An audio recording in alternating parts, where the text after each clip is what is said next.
Headlines do more terrifying than clarifying, right? And maybe you've heard a record number of sellers are cutting home prices, but there's a missing context. There's a difference between the asking price and the sold price.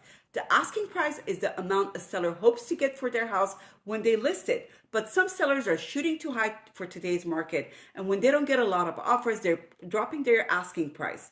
This isn't the same as the price a house ultimately sells for. The final sold price is the amount that its buyer actually willing to pay when the transaction is complete, and that number isn't coming down. Let me show you what I mean about that. Today, actual home prices are about 6% higher than they were a year ago. Anything in blue means prices rose over last year. The darker blue means the bigger the gain. And as you can see, prices rose just about anywhere in the country. So while today's data shows price appreciation may be softening going forward, it doesn't mean overall home values are declining. They're still higher than they were last year. So I just want to just show you what the reality is. If you need anything about your local market, if you want to find out the prices in your local market, feel free and give me a call. I'll be happy to help. Thank you for watching. Carolyn Alaverdian from Real Estate by Carolyn over at Balboa Real Estate, putting you first every step of the way.